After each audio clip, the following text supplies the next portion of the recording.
Hello and welcome to Wisdom Trek. This is Guthrie Chamberlain, and I'm your guide to wisdom and creating a living legacy. Thank you for joining us for our 7-day-a-week, 7 Minutes of Wisdom podcast. This is day 159 of our trek, and yesterday we learned at why life is like money. Today and throughout the remainder of this week, we will be presenting a series of short wisdom stories. If you miss any of our days of Wisdom Trek, please go back to wisdom-trek.com and listen to them or read the daily journals. We are recording our podcast from our studios at the Big House in Marietta, Ohio. This episode will air on the day when Paula and I will be on our 7-day podcasting cruise. This week, while we are out at sea, I have a series of podcasts covering some short stories about wisdom without a lot of additional commentaries. Once we do get back from the cruise, we will remain at camp for a few days and dive back into the commentary on the Book of Proverbs. Today we will hike the Stormy Trail, and we will see that in every life, a little or sometimes a lot of rain will fall. Some of it may even be in the middle of very heavy storms.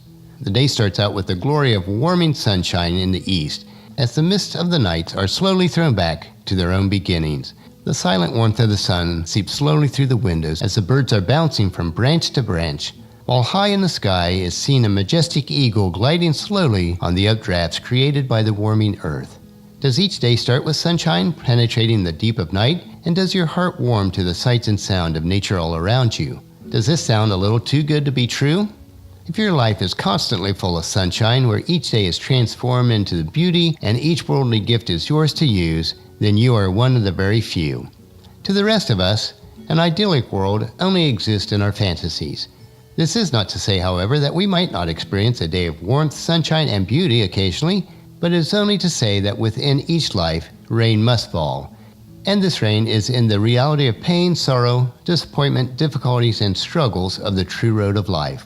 Phyllis Bottomley said, "There are two ways of meeting difficulties. You alter the difficulties, or you alter yourself to meet them." And the story goes like this. Not too many years ago, I happened to meet a businessman who had started with nothing and was able to build a small fortune. It seemed that everything he touched turned to gold. It wasn't really a gold-laden path he chose. It was more that he chose the ventures well and put in tremendous effort. He had a good life, by most people's standards. He also had a wonderful family where his son and daughter were the apples of his life. The children were blessed with a loving family, everything they needed, and were both moving along fantastic in the careers of their own. If you were to view their household from the viewpoint of a stranger looking in, their total life couldn't have been better. But within each life, there are struggles and turmoils unseen. In his case, while all appeared well, there was a looming family problem with his daughter. His daughter met a very controlling man who constantly mentally influenced her to the point where she didn't want anything to do with her family at all. She had moved in with him, and the distance between the family grew further and further apart. Her father became more and more frustrated and hurt at the same time. He had tried to reconnect with her, but to no avail. He was at a complete loss at what to do to try to get his daughter to even speak with him again. His life was slowly falling apart. It no longer mattered to him about his career, his business, or his ability to make things better. So into each life, rain must fall. As the months passed, his world was crumbling. His mind was totally focused on his daughter. What once was a home filled with warmth and sunshine became one of total depression, moody and dark. The sad situation continued for over a year. But then, out of the blue, one Saturday morning, the front door opened. There she was, standing alone with her suitcase in her hand. He had heard the door open and went to see who was there. As he turned the corner from the kitchen, he stopped and saw his daughter with her suitcase. Without a word, he approached her, hugged her, and she welcomed her father into her arms. As he told me later, they didn't speak a word for many minutes as they continued their warm embrace. To this day, he is not sure exactly what happened with her relationship. She never spoke about why she had left, only to say that she slowly realized that she was more of a person than one given the absolute control of another. She realized that her life was more about how she had been raised, not what someone else dictated to her. Not every situation in life is reversed, as was in this situation. But if you are a parent, hope never dies. Life has its own way of throwing rain on us, but even rain stops. The real secret to life is to understand that we all must face and deal with the rain. There is no protection, there is no stopping life from dealing us a hand, and a hand that we do not particularly want. But keep your head above water. Keep to your core beliefs. Keep looking for the sun because it is there. In a way, the story reminds me about the parable of the prodigal son in Luke 15, where the son had come to his senses and returned home after squandering all of his money. The father had a right to be very upset, but instead he said in verse 23 and 24, "And kill the calf that we have been fattening.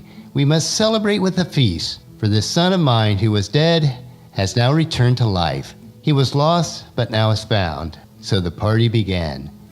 And I would recommend that you read the entire story in Luke 15. It is a fascinating one. The son's value was never diminished, and after the rainy storm, the son returned, both figuratively and literally. Today we looked at why life is like a storm, and into every life a little rain must fall. For some of us, that does come in a form of very violent storms, but the sun will always shine after even the worst storms. The lessons that we can learn from each other are so valuable. So encourage your family and friends to join us each day and then come along with us tomorrow for another day of Wisdom Trek, Creating a Legacy. And for the next few days, we'll continue to explore some more short wisdom stories. And that'll finish our podcast for today.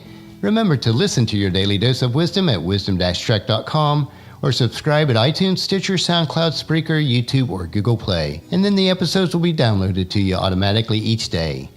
And as I mentioned, please share Wisdom Trek with your family and friends through email, Facebook, Twitter, or in person, and then come along with us each day for another day of Wisdom Trek. The journal for today's trek can be found at wisdom-trek.com. Thank you so much for allowing me to be your guide and your mentor, but most importantly, your friend, as I serve you through the Wisdom Trek podcast and journal each day. As we take this trek together, let us always live abundantly or fully, love unconditionally, listen intentionally, learn continuously, lend to others generously, lead with integrity, and leave a living legacy each day. This is Guthrie Chamberlain reminding you to keep moving forward, enjoy your journey, and then create a great day every day. See you tomorrow.